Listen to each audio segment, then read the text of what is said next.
Jess, how are you? Well, good evening, folks. Thanks for being here tonight. This is a great turnout. And most of you got the chance to hear Dr. Beck earlier in the day. Some of you, lucky people, have got the chance to travel the land with him. And so we are always happy to have these opportunities to renew our friendships.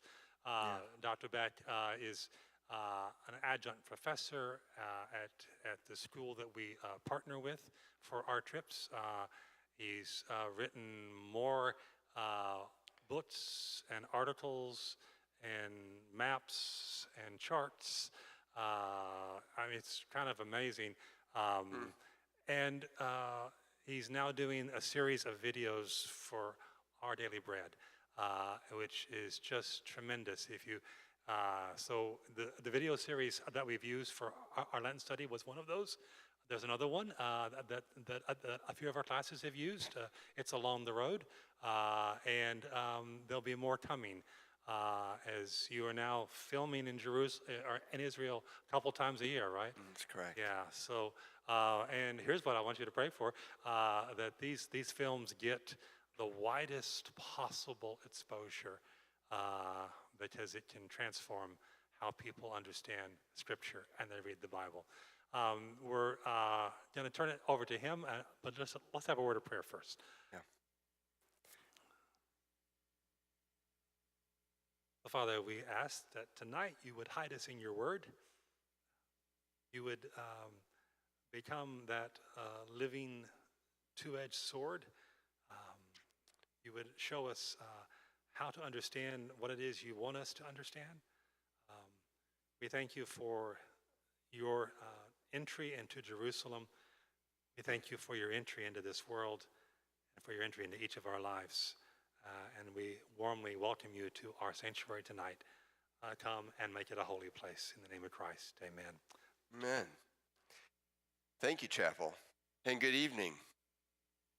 So good to see you all this evening, and I look forward to this time around the Word with you. I hesitate to say much more by way of introduction to who I am, since I think many of you have already been subjected to that sort of introduction. But I think just a little bit here might be helpful. Again, I'm a Bible geographer.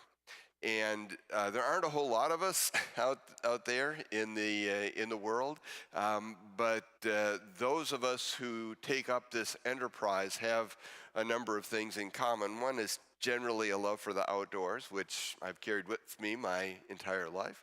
My wife and I absolutely love to hike and backpack and snowshoe and do all sorts of outdoor recreation activity. At one point in my professional career, the Lord tapped rather rhythmically and convincingly on my shoulder and said, hey, you need to put that outdoor love together with your Bible reading. And when I did, it completely changed the dynamic of my Bible reading and really changed my professional focus. That happened about 28 years ago, and since then I've by and large focused on trying to better understand the places of the Bible, the settings for the stories, and incorporating them into my reading of those stories and poetry and proverbs in order to make the Bible's geography meaningful. We're talking about story today, so just a further word about that idea. I think early on, and I kind of grew up in the church and through Sunday school, so I knew all the stories, but the stories sort of hovered in this space. I would have said, they're real stories. There's no doubt, never was a doubt about that in my mind, but I never really bonded them to soil very well. And when I did, I began to realize how intimate the connection was, that you couldn't take a story in its place, move that story somewhere else and have the same story. There's not interchangeability in the geography. And so that as I saw that happening over and over again, particularly in the stories of Scripture and particularly in the stories of Jesus, like the one we're going to be talking about, I realized that there's something going on here that is physical and real and significant.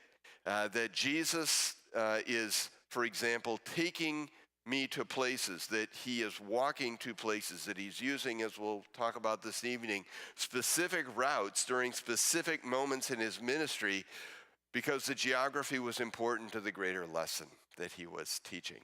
And that's where I'd like to go a little bit this evening on this Palm Sunday, the Sunday of triumphal entry, and the opportunity to look at how Jesus arrived in Jerusalem, and to ask the question, so what? Why is that important? Where is there meaningfulness? Where is there meaningfulness in that? The place to begin, I think, is to realize that Jesus spent most of his ministry time, and the slide didn't change. BJ, are you with me on that one? Wait a minute. There we go. It was all me. It was all me. Thanks. Jesus spent the majority of his time in the north, in Galilee. If we put pins in the map as to where we find Jesus, the majority of time, we're going to find him up at the point of the arrow in the Roman district of Galilee. But on a somewhat regular basis, he would have joined other observant Jewish families as they moved from north to south to visit Jerusalem. This was legislated in the Old Testament law code 3 times a year. The families were to make that trip. So it's not terribly surprising when we see him making the trip. My point. When he did make those trips to Jerusalem, I think for the most part, he probably just blended into the crowd. You know what I mean?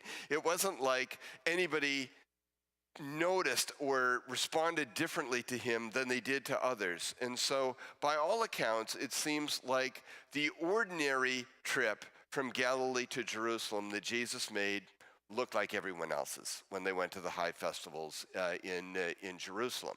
And that would have meant that they would have traveled what is the green road on the map, moving from Galilee down to Jerusalem, down that green roadway. That's the ordinary, that's the sort of default way in which he moved. And it's exceptional, unusual, and striking when we see him, instead of using the Central Ridge route, coming into Jerusalem down the Jordan River Valley in that way. Now, I'm going to parenthetically say here, some of you may be hung on that very point because you've read or you've heard that observant Jews never went down that Central Ridge green route that I've talked about there. I'm glad to talk about that with you later, or in the Q&A we can circle back to it. But I don't think there's very good evidence to support that notion that unfortunately gets repeated a lot, and that is that observant Jewish folks never traveled down through that on that green line down the Central Ridge route, but always went around the Roman district of Samaria. For the moment, again, just want to say that this last trip that Jesus makes to Jerusalem looks different than the first in that he uses a route other than the one I presume he usually took as he moved down. And so we're going to have that route beginning to distinguish the sort of arrival he has. And it influences, I believe, the way in people responded to him. So if I can go back here, the default is Jesus would travel default is Jesus is in Galilee. When he traveled to Jerusalem, he did so through the Central Mountain Zone on the Ridge Route, Central Ridge Route. And when he did so, he did not call much attention to himself. When we get to this Palm Sunday, Sunday of Triumphal Entry trip, he uses a different route than he used before, by my take, and it just results in a very different reception in the Sunday. And that I know is what sort of moves forefront in our mind, the waving of the palm branches, the sounding of the hosannas. I think that's related to the fact that he used a different route than he usually would have taken. It's a route that took him in three parts to the presentation, through the Judean wilderness. We'll talk about that. It took him into Jerusalem via Beit Page, sometimes spelled with an H, Beit Phage, or Beit Phage.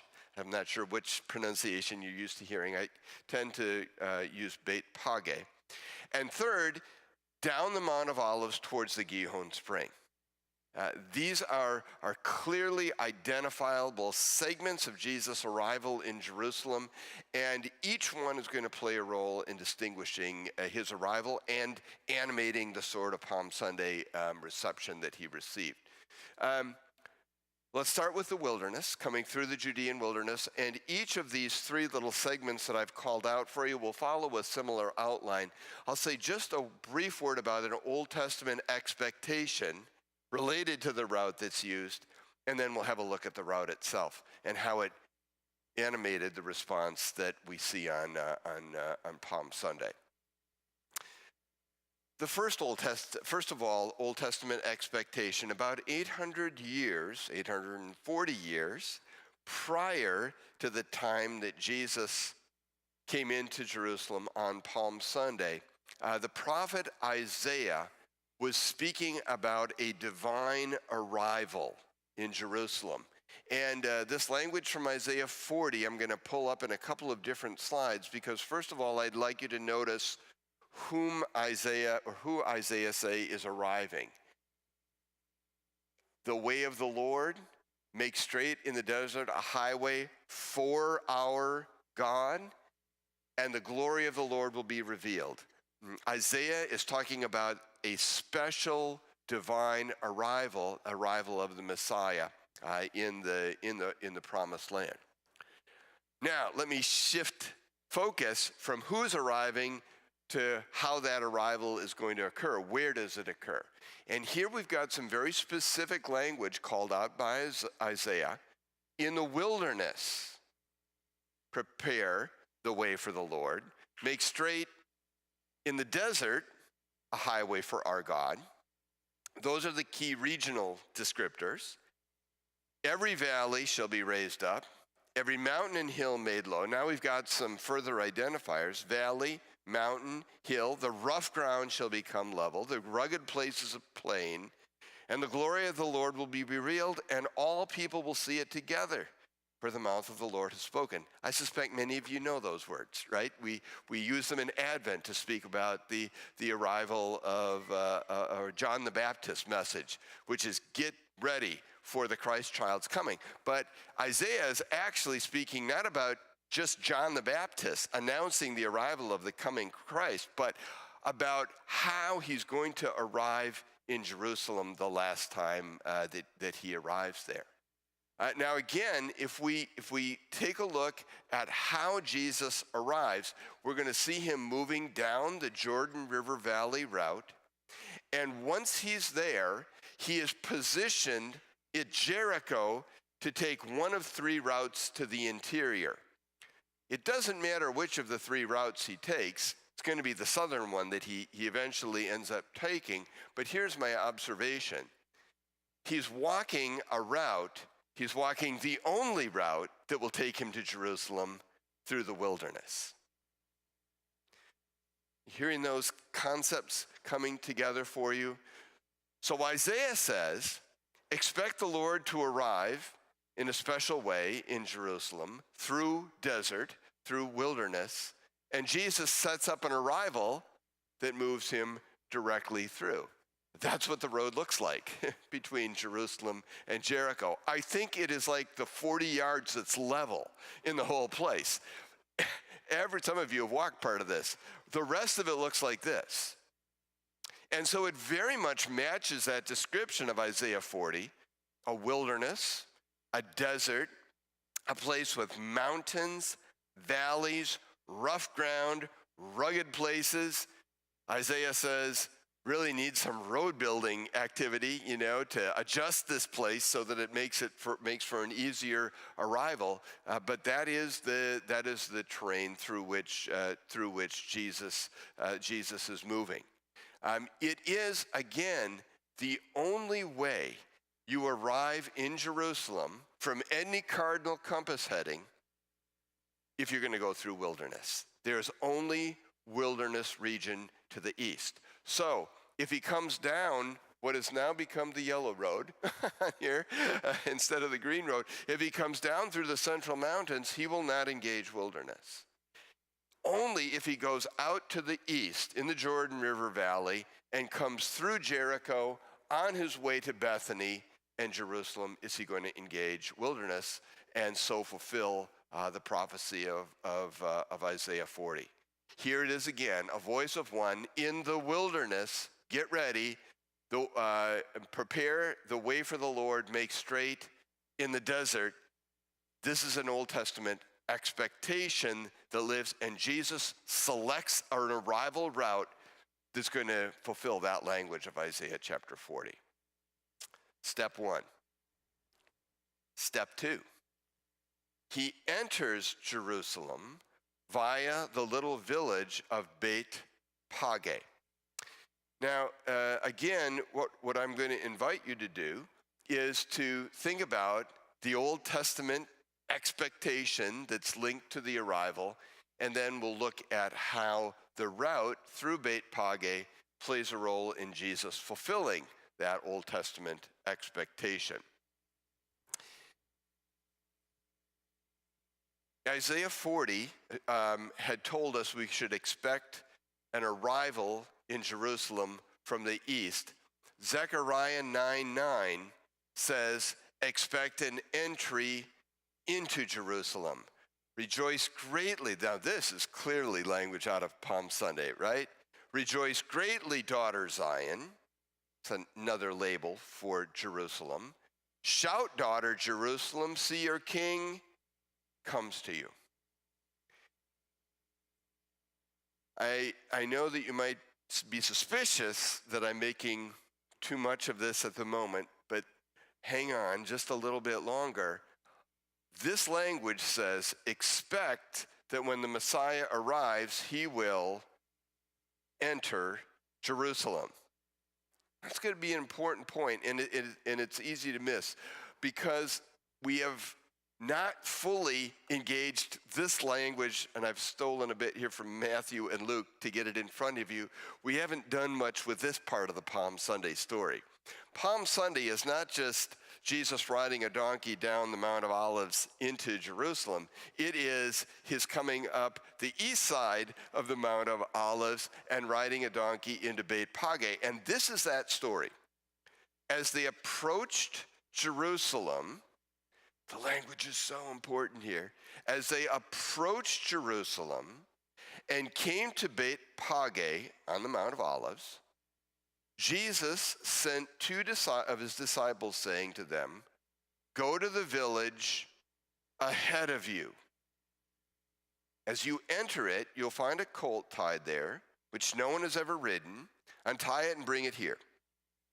And if anyone asks you, why are you untying it? Say, the Lord needs it. And so those who were sent went and found it just as he had told them. And as they were untying the colt, its owners asked them, why are you untying the colt? And they replied, the Lord needs it. I'm going to hang out in this paragraph for a while because there's something really important going on there. A couple of things. It's this Jesus, by my count, at 4 levels, does something that looks different than I usually see in Jesus. Number 1, although people in Bible times did ride donkeys, this is the only time in the life of Jesus where we see him getting on an animal and riding it, of any kind, whether it's camel, horse, or in this case, donkey. Whether or not the gospel writers left off some of the other instances when Jesus wrote, I can't tell you. But as a reader of the gospel, I can tell you this is an anomaly. This is not what I'm used to seeing. That makes that little paragraph stand out for me. Second, it's where he gets on the donkey that looks unusual. When you look at the map and you see Bethany in the far lower right-hand corner, that is where Jesus is doing his overnights when he's in Jerusalem with Mary and Martha and Lazarus. And then you see the yellow line going up, and just over the split in the screen, the label Beit Page. You make those out? That's what I'm talking about. And I suspect it's a little more difficult to see from where you're sitting. And maybe it wouldn't make much sense if you were able to see the contour lines. But he is traveling not with the contour lines, but at 90 degrees to them, which means he's walking uphill.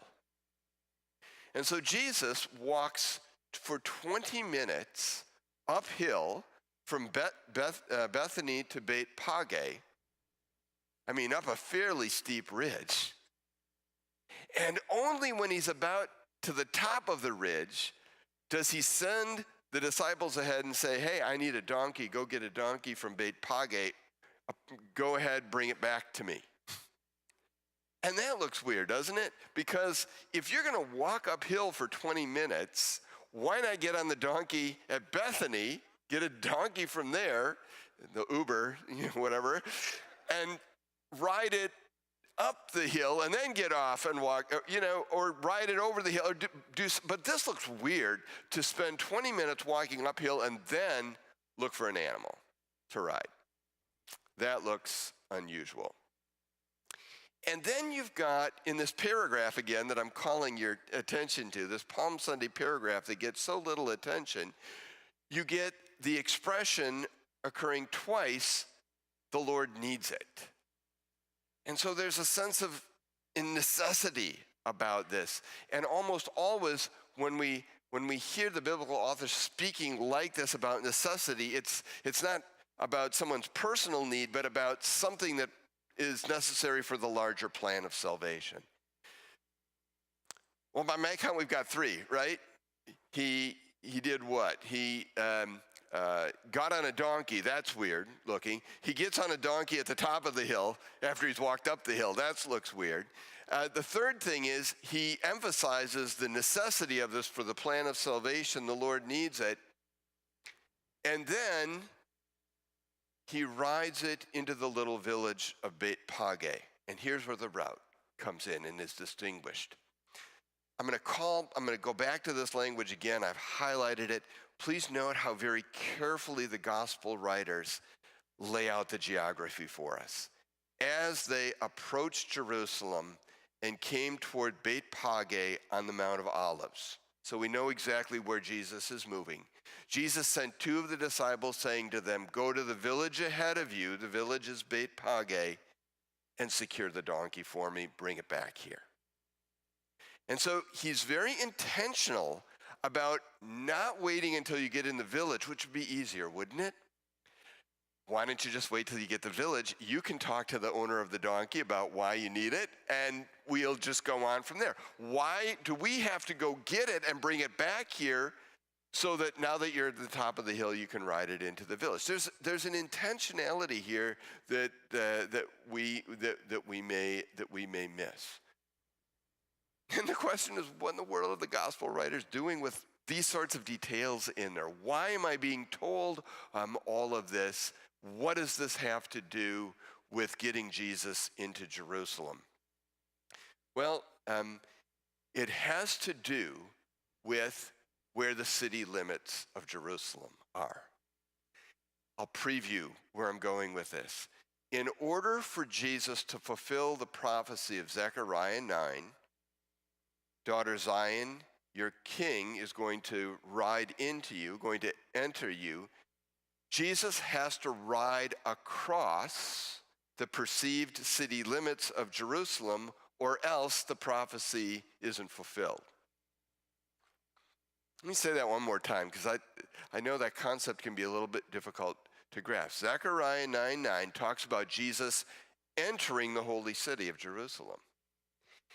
If we're going to know that he's actually done that, we have to know where that city limits is to make sure that he rides the donkey across the city limits. If he gets on it too late, he's already in the city, and the prophecy of Zechariah 9:9 isn't fulfilled.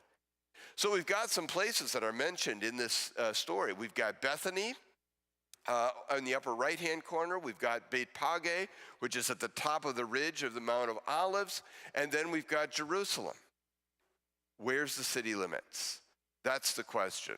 Where's the city limits? Now, at first blush, we might think, well, it's going to be the defensive wall of the city. That would be a good guess. I mean, I think I'd vote for that if I didn't have some other evidence to the contrary. But you've got a city wall line, and that makes for a pretty good definition of a city limits. And if that were the case, then the city limits would be about where you see the red on the right side or east side of this map. That would be where the city limits of Jerusalem is located. But here's what I find so interesting. In the Jewish traditional writings, there's a conversation that goes on, geographical conversation of all things that goes on, about where the bread that's used ritually in the temple in Jerusalem, where that bread could be baked.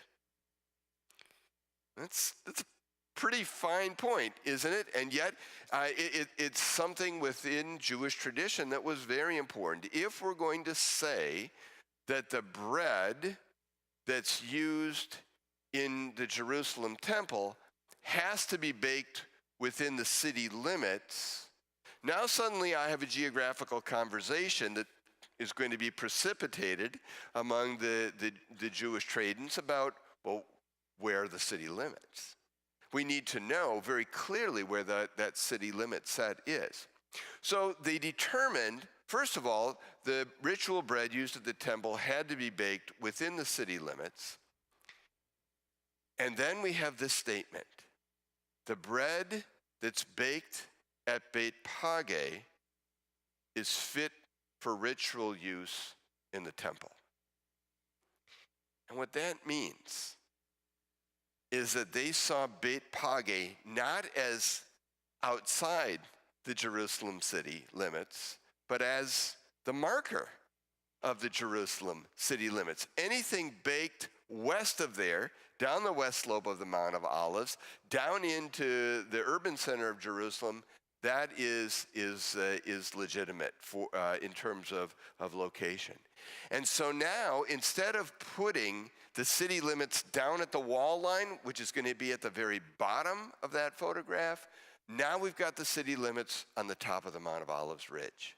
That's a little tower that I've circled there is the Ascension Tower. Marks about the place of Jesus' ascension, but it's a good feature on the landscape to mark about where Bethphage is located. My point is that the city limits perceived is not down where the defensive wall is, bottom of the picture, but up on the top of the ridge.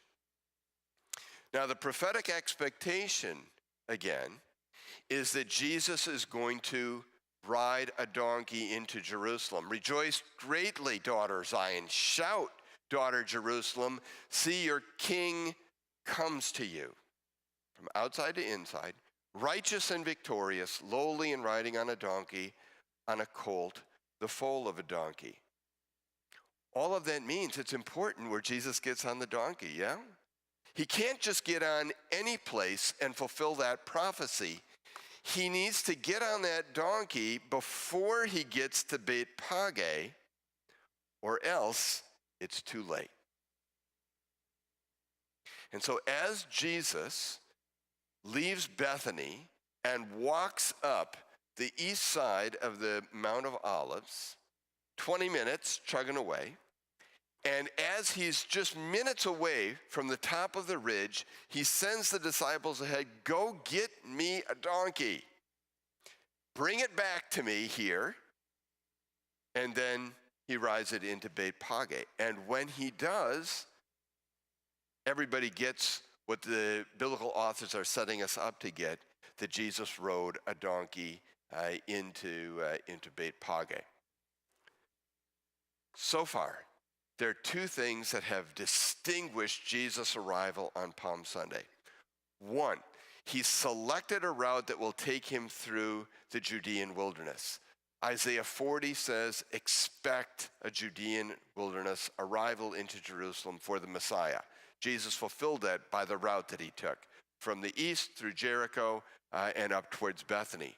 Secondly, we've got an expectation, Zechariah 9:9, that Jesus will arrive from the east, that's Isaiah 40, Zechariah 9:9, riding a donkey into Jerusalem.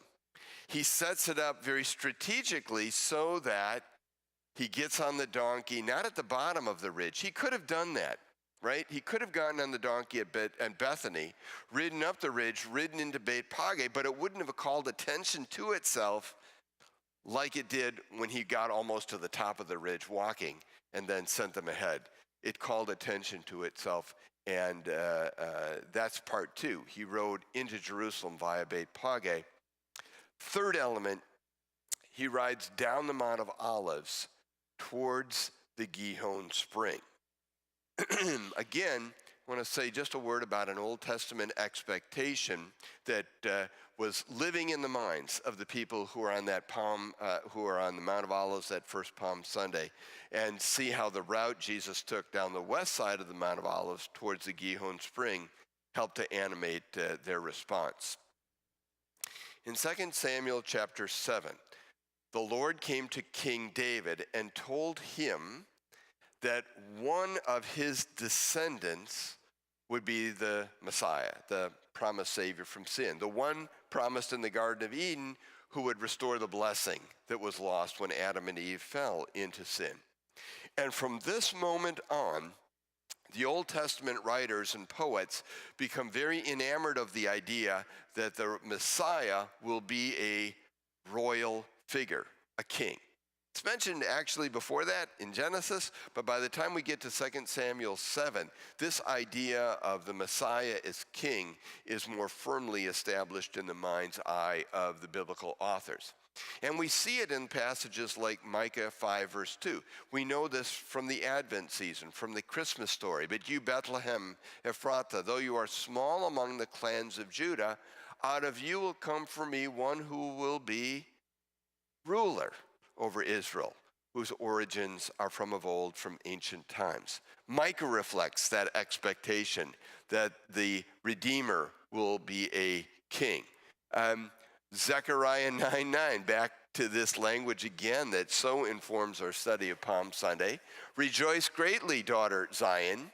Shout, daughter Jerusalem. See, your king comes to you.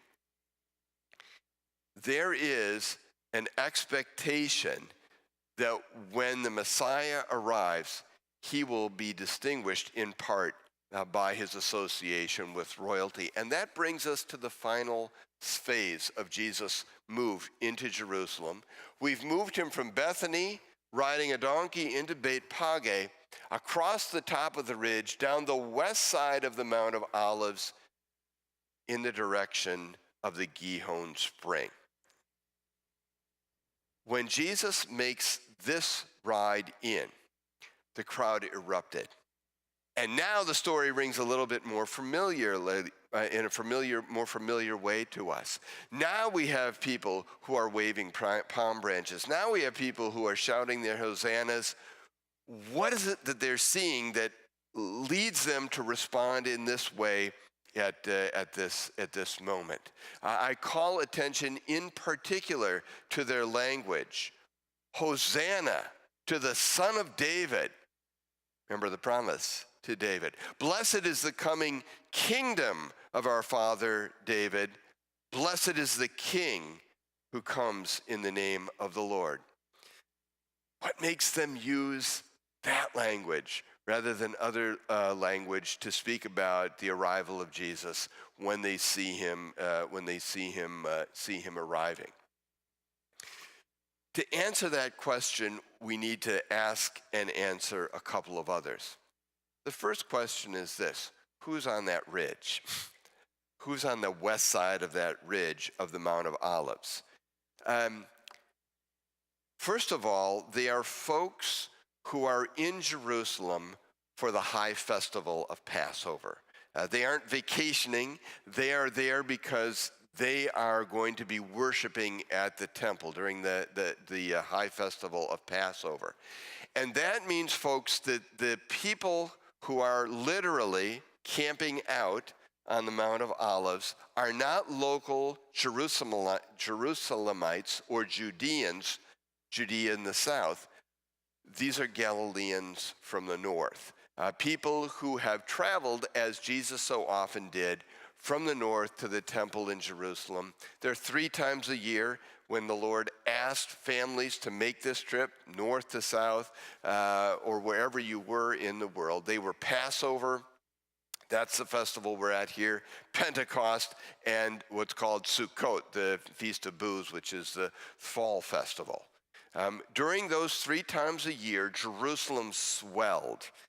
Probably was somewhere in the area of 125,000 people in an ordinary day.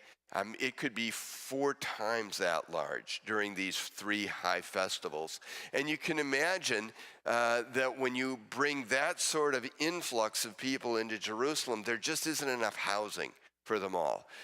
Certainly there were some folks who may have had friends or old family members who were down in Jerusalem, and they would have been able to stay there. There were a few hotel-like lodging places in Jerusalem, but those would quickly be gone. And so in the end, there just wasn't room or affordable space for most people who were coming to Jerusalem, particularly if they were coming from the north, from that area of Jesus' home in the Sea of Galilee area, the Roman district of Galilee. These are going to be the folks, the out-of-towners, if you will, who are going to have the most difficult time finding a place to stay. They are the ones, not the local Judeans, who are on that hillside. They are predisposed to have higher expectations than the locals, Jerusalemites, about Jesus. And if you look carefully at how people in the north, Galilee, and how people in the south, Judea, responded to Jesus, we have him much more welcoming, accepting in the Galilee area, and much more suspicion and rejection from Judeans in the south. So we have people on this ridge who are out-of-towners, camping out, folks who already have a high expectation, and they give Jesus what I don't know how to describe in any other way except a royal welcome. They remove their outer cloaks. Those become carpets. They start waving palm branches, signaling their passion for political liberation. And the crowds begin to call for coronation. Let's take a look at each of these. First of all, the idea that cloaks became carpets. If you're walking around Israel in sandals, your feet kind of look like that. You end up absorbing lots of the soil and the dirt. That's just part of walking through that space. And if you view soil as ordinary, what do you do when somebody extraordinary shows up? Well, you try to create a buffer or a gap between that ordinary soil and that extraordinary person. And in this case, that's what the crowds were doing. They were recognizing that there's something extraordinary about Jesus by laying down their cloaks as carpets. And then they began to harvest out of the trees some of the local palm fronds. And they began to wave them like we did here in worship this morning. And what was that about? Well, it has to do with a segment of history that occurs about 175 years before this first Palm Sunday. About 175 years before that, a collection of Jewish revolutionaries known as the Maccabees were battling against those who had infiltrated their space. They have a relationship to Alexander the Great. Seleucus was one of Alexander the Great's generals, and those that followed him were called the Seleucids. So you've got these Jewish revolutionaries battling the Greek Seleucids for control of Jerusalem. Jerusalem was liberated in BC 142. This is Hanukkah, the Festival of Lights. This is that moment. Here's the important element from that story as it's recorded in the intertestamental book of 1 Maccabees. When the Jews entered it, that is the citadel, when they re-entered the core of the city, removing it from Greek control, they did so with praise and with palm branches. And this is the first time we see a record of the palm branch having this political overtone, political liberation. We see it show up again in some coins stamped in a later era. Need to move there. Some coins that were stamped in a later era. I'm dialing you forward now, well past Palm Sunday to 70 AD. Now the Romans have gained control of this land. And in 70 AD, Titus was responding to a tax revolt, destroying the temple. This is a story of Masada, 72 AD. So you've got lots of stories that come out of this era. When the Romans defeated the Jewish revolutionaries in this 66 to 72 AD tax revolt, they stamped a coin in order to demonstrate that, in order to publish, in order to announce, in order to circulate this victory. And you'll see that in both versions I have here of the coin, there's a palm tree standing prominently in the middle, the symbol of Jewish political liberation. In both stamped coins, on the right side, you'll see a Jewish woman grieving, sitting and grieving. And on the left side of the coin, or left side of the palm tree, you see either a soldier, as in the case, Roman soldier in the case of the right. In the left, you have the Roman deity Nike, the goddess of victory. The point in both of those stamped coins, called Judeo-Coptic coins, is that you have the palm tree making fun of, mocking the idea of Jewish liberation. Remember, this is stamped on the backside of a defeat of the Jewish tax revolt that occurred against Rome. And this coin is stamped in order to mock, to make fun of that hope of Jewish liberation by showing the Jewish woman struggling and the standing Roman soldier or deity of Nike.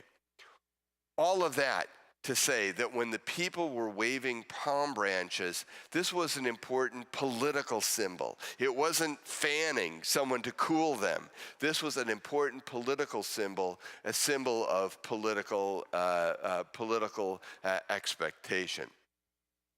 So we have the people putting their garments down to say, Jesus, you're too extraordinary to touch the ordinary soil. We have them waving palm branches as a symbol of their hope for liberation. And then we've got the route.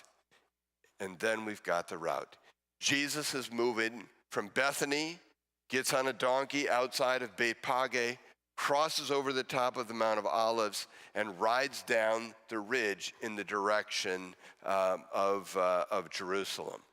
This route that he's taking puts him on an apparent direct course for the Gihon Spring.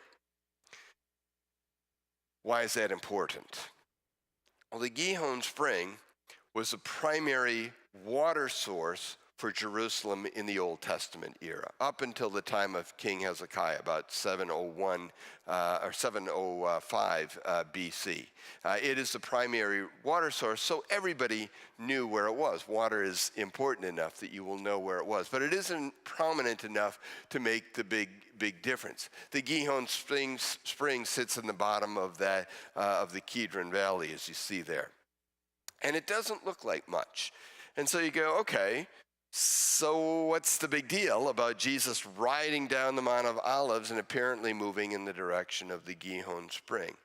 Well, it has to do with another story that we have in the Old Testament that comes from the very end of David's life. David his health began to fail, his mental facilities began to fail, and people got concerned that he was not going to be able to continue to lead successfully. Adonijah, who is David's oldest son, decided to take matters into his own hands and for his own benefit. And so he gathered some of David's counselors around him and arranged for his own coronation party. And off they went to a different spring, a smaller spring, the Ain Rogel spring, to pull this off. Well, when word got back to Bathsheba, Solomon's mom, and when she went and told David about this, David was very upset because his vision was to have Solomon be the next king, not Adonijah. And what does he say? Take your Lord's servants with you, put Solomon, my son, on my own mule, and take him down to the Gihon spring. There have Zadok the priest and Nathan the prophet anoint him king over Israel, blow the trumpet and shout, "Long live King Solomon." Suddenly, this humble little water resource, this spring at the bottom of the Kidron Valley, has got a huge event connected with it. This is where Solomon succeeds David as king. And so the story sets up like this. David gives the instruction, and his servants carry it out. They get David's mule, an animal that's closely identified with him, bring it out, put Solomon on it at the top of the ridge, where the base of the blue arrow is, lead Solomon all the way down to where the yellow circle is, down to the Gihon spring, and make him king there. Folks, this is the view you have from the Mount of Olives as Jesus is riding down into the Kidron Valley. So you are looking into the view that the crowds were looking at, and the symmetry was unmistakable. In the Old Testament era, you have David's son Solomon put on dad's animal and ridden downhill into the bottom of the Kidron Valley towards the Gihon spring to be crowned king. What's Jesus doing? He gets on an animal. He's riding down the Mount of Olives, opposite direction, into the Kidron Valley, and apparently towards the Gihon spring. People saw the symmetry in the geography, and the language that they used showed that they got what was going on. Notice the royal language. Hosanna to the Son of David. Blessed is the coming kingdom of our father David. Blessed is the king who comes in the name of the Lord. The language that they're choosing to use is informed by what they saw happening. The event in the past, the event in the present seemed to have this symmetry, and it informed the sorts of language that they chose. And so, in summary, what we have is Jesus making a very strategic Palm Sunday entry into Jerusalem. He is going to, He is going to move, instead of using his usual route, which is going to take him down the central ridge towards Jerusalem in this way, he instead goes out to the Jordan River Valley here and begins to make his way up towards Jerusalem from the east. This looks different than it had before. Instead of the ordinary trip to Jerusalem in which Jesus sort of blended into the crowd with everyone else, this looks different, and it's distinguished by the route that he took. A route that took him through the Judean wilderness, fulfillment of the language of Isaiah 40. It had him riding a donkey across the city limits of Jerusalem. That is his route via Beit Page.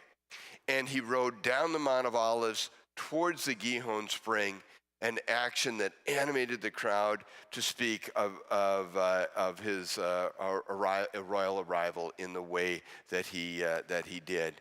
And that's how I see the geography playing not just a tangential, but a very intimate role into why the people would have responded to Jesus' arrival in Jerusalem this time in a way that they hadn't responded to his earlier arrivals in the Holy City.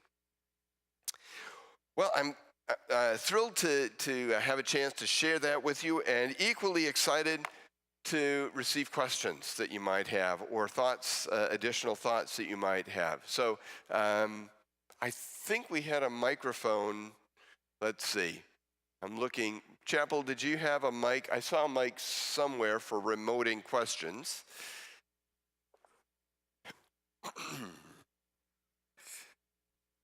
And I'm glad to receive some if we have them. Anybody got one? Come on, this is your chance for me to be Vanna White. Some people can't, so let me just give you them. Oh. I'm wondering, I think the reason why the Lord or Jesus ordered the donkey so he could ride into Jerusalem on a fresh donkey, and he probably changed his robe or possibly washed it before he came in to town. Rather than riding into town with a spent donkey that's hot and sweaty and on his last leg, it's like coming into town and washing your car and putting on a fresh suit. Yeah. And it's just a better looking show. Another dimension of it. The only thing, my only response would be to that, and I don't doubt that what you say could be true, is that there's no Old Testament expectation that he wouldn't be on a sweaty donkey. Yeah. I knew you'd shoot me down. Yeah. One other question. How far is that trip from Galilee to How far from Galilee south? Yeah. So you're looking at about approximately 75 miles of travel at about 18 miles per day. And you can do the math from that, and you don't travel on Sabbath. So depending on when you left, but well, I'm thinking at least 5 nights, 4 to 5 nights, yeah.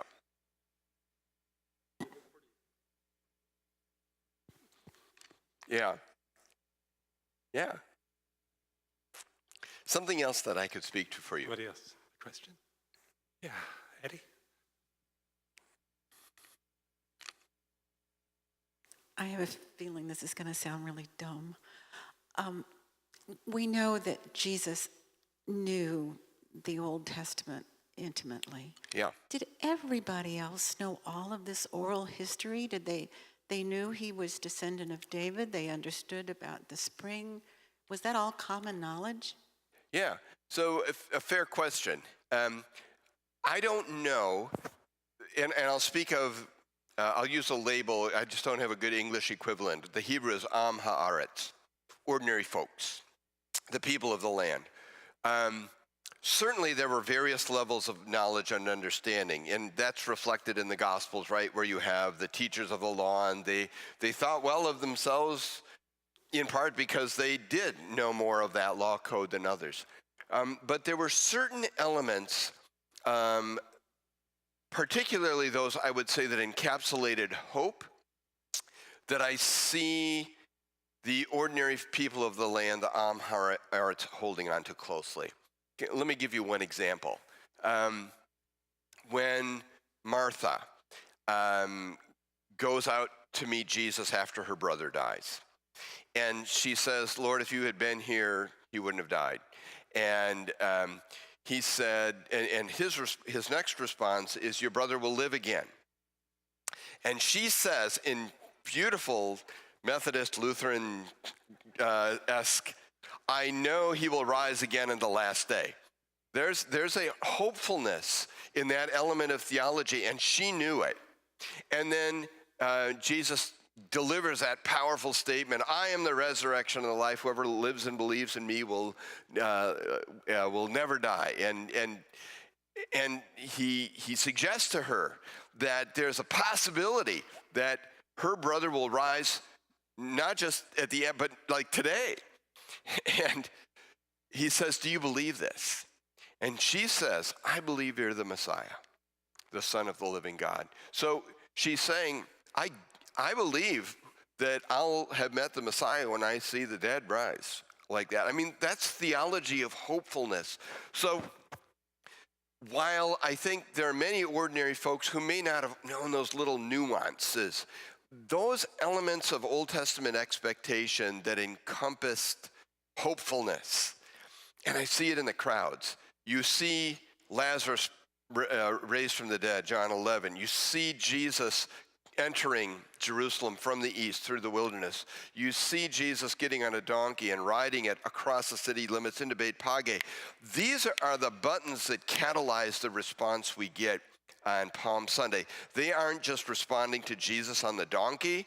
They are looking at a cascade of things that have happened in the previous weeks or previous hours, and they're putting that all together. So I think particularly those elements of hopefulness were tightly conscripted by them. Yeah. Can I get you, Ken? 'Cause this is being streamed, so the microphone helps. I think of Jesus almost like our current day rock star. I mean, over the 3-year ministry, he's done stuff that people are just flabbergasted. Yeah. Raised the dead, healed somebody who's been ill all his life. So as people do today, they try to find out all they can about him. So I would not be surprised that during that 3-year period, with all the miracles he performed, folks around, especially the common folks, are kind of going, where's this guy from? Yeah. Oh, Bethlehem. Oh, and then so they'll dig into, well, what's he like? And then so they'll get in. So I'm not too surprised that they knew something of him. Yeah. And I'll just add one thing. I absolutely agree with what you said. I'll just add one thing. In the weeks and in the moments leading up to the first time somebody started that hallelujah on the mountain, there's like this compaction of things where you go, it's like one thing after the next, where through his ministry there was sort of a thing here and a thing there and a thing there, and you had to draw all of those together. This is, I can't help but see it because it's just happening in quick succession. He is animating in this arrival the energy that leads to the crucifixion. Yeah. And Jack, if the people that are camping on the Mount of Olives are primarily Galileans, Yeah. they've seen Jesus, many Yeah. of them. So he's not the unknown figure Yeah. in their eyes. Yeah. They've seen him do that. Yeah, Kelsey, let me get back to you.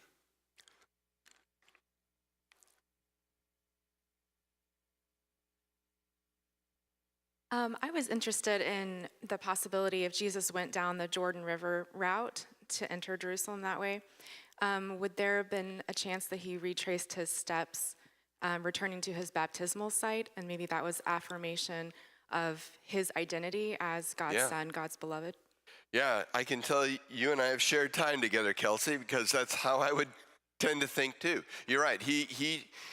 When he comes to Jerusalem the last time and he comes through Jericho, and there's no doubt about that, because we have Jericho stories before he gets to Bethany, he is walking through some really significant history. He's walking through the place that Israel crossed into the Promised Land. He's coming across the Jordan there again.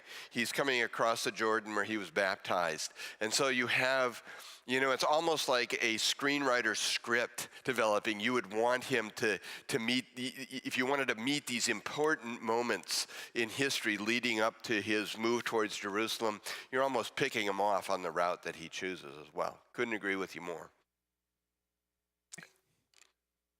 I will tell you that Dr. Beck is really good at answering what you may think is a dumb question. He's very gracious about it, okay? Yeah. Have you got one? You want to? Sure. Not a dumb question, but you have a question. Wow. I consider you so brave after that sort of prelude. It's hard to ask that next question. I mean, we've covered the relationship that he had with the people. How about the relationship that he had developed at that point with the Pharisees and how that may have affected all this as well? Yeah, there's let me broaden your question slightly, and I'll circle back. There's a real difference in my read between Jews from Galilee in the north and Jews from Jerusalem, Judea in the south. And the more I study it, the more, and kind of look at the stories from those two arenas, generally speaking, the folks in the north are welcoming, and then you have some exceptions, and the folks in the south are struggling and rejecting, and then you have some exceptions. So the exceptions don't make the rule, sort of the generic does. So what's going on with the Pharisees, right? We've got some folks, teachers of the law, they're really struggling to get their fingers around Jesus because he has rubbed them the wrong way on numerous occasions. Most fundamentally at this level, he was holding himself out as an educator, as an authorized teacher of the law when he hadn't graduated from their schools. There's sort of this basic premise in first century Judaism that goes like this. You can't hold yourself out as an authorized teacher of the law unless you've been authorized to do so by someone who already possesses that authority. And because the Pharisees controlled that credentialing system, they just struggled with Jesus. And you'll read about it in the Gospels under the label authority. Now, and they'll ask the question, by whose authority are you doing things? So there's an obstacle they're trying to get around. Some did.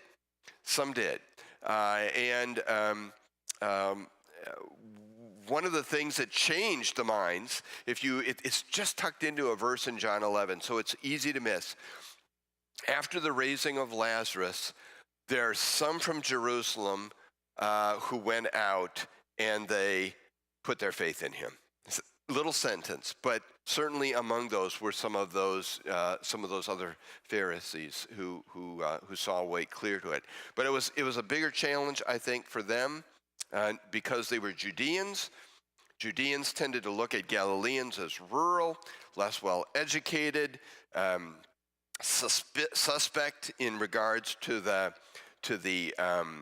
faith life. If you read the Old Testament, many of the stories of national failure are associated with the old northern kingdom. The Dan, the Bethel, the calf worship, all of those are northern stories.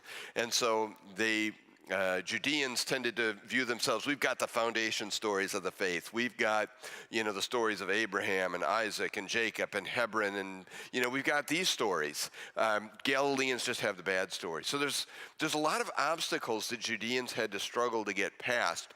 And I think Pharisees struggled even a bit more because of that professional problem they had with Jesus, claiming and receiving the accolades of authority when they felt that was inappropriate for him. Okay, Kevin, you had a question. I was just wondering, where is the most profound finding in the Old Testament of the prophecy of the Messiah? If you wanted to look at how it was proven that Jesus was the Messiah, where would it be most profoundly set up in the Old Testament? I'm slightly hesitant to answer the question because I think it's the weight of the cumulative expectation that really drives the energy of it, rather than just a single prophecy. But in terms of his mission as a redeeming, saving substitute, I think Isaiah 53 is an awfully powerful place to begin. It's where the Ethiopian eunuch who's bouncing along the road in the chariot when Philip came up to him, that's the passage he's trying to work out.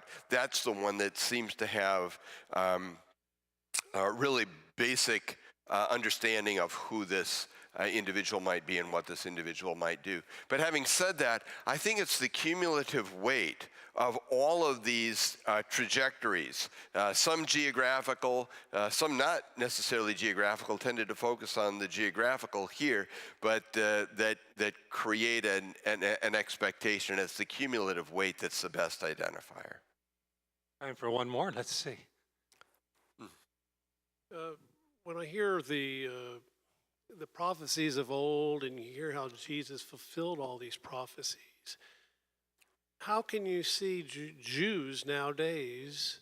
Are they still looking for the promised one? I mean, we got a guy who came through and made all of these that were laid out, and you deny him. Are you still denying him? Are you still looking? Yeah. That's my question. Yeah. I mean, it's a fair question and hard. It's a tradition now. Yeah, it's very hard to answer because there isn't one answer. You know, there are many different forms of Judaism, modern Judaism. There are some people who would say the Messiah has already come. It was a human figure. There's others who say, no, we're waiting for a more spiritual type figure. So there really isn't just one. What all of us have in common is this. We reach the end of the Old Testament and we go, what's next? Because the Old Testament achieves a rather unsatisfying stopping point. Even traditional Judaism observes this because they go on with another set of documents, the Jewish traditional writings, the Mishnah, the Talmud. They have a follow-on document, just as Christianity has a New Testament follow-on document. I think despite the answers from any corridor within Judaism that you might receive to the question, who is the Messiah, there is this opening that I think is the most powerful for evangelism, and that is, you know, we come to the end of the Old Testament, your Hebrew Bible, and we go, what's next?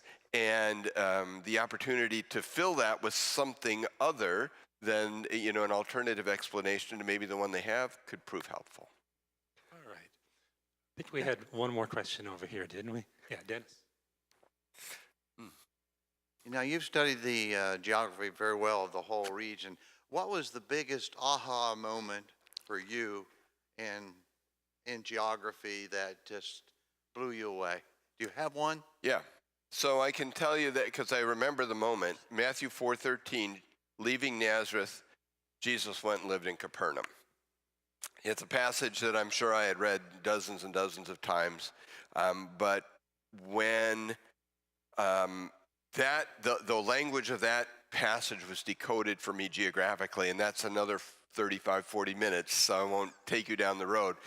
But it was that moment that I realized that the geography is not just an incidental part of Bible communication, that there are times when God has chosen to speak geographically, and if I take the time to understand the language of place that the biblical authors used, I will be rewarded with brand new insights into what the Lord is saying to me. And that continues to be a part of the discovery process. I often say, and I will continue to say to people that I speak to or teach in Israel, I am on a journey with this topic as much as anyone here. I'm a little farther down the road because I've got 20-some years in on this, right? And if this is year one for you, good for you that you're arriving and making a go at this. But I continue to find new things. We are all people of place, and we talk to one another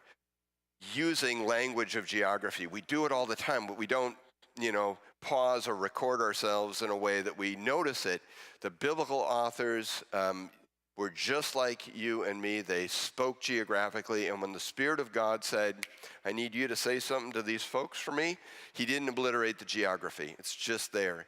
We can ignore it, but I found there to be incredible reward in digging in and trying to come to a better understanding of why Jesus took a route into Jerusalem like he did, through the wilderness, riding a donkey into Beit Page, riding down the west side of the Mount of Olives towards the Gihon Spring. Every one of those was a trigger to a better understanding of who he was.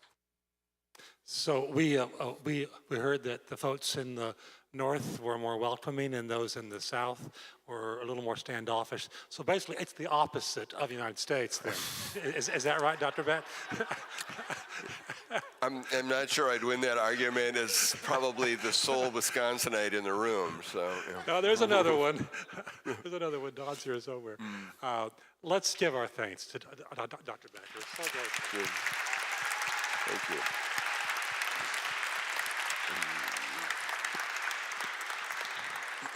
If you had a burning question, he'll be up here for a few minutes. You can ask that. If you now are thinking, I really should go to Israel. We had a meeting just a little earlier today. I don't know how many spots will be open on this trip, but if you would like to go, downstairs there are some flyers, and I'll be glad to hand them to you about a trip in October, in which the best thing I can tell you is that our professor will be Dr. Jack Batt. So if you want to do that, join us for that time. Thank you so much for being here. And if you think, I wish somebody had heard this, it was streamed. It'll be on our website. So by tomorrow, you can find it there. Okay, thanks so much. Good evening.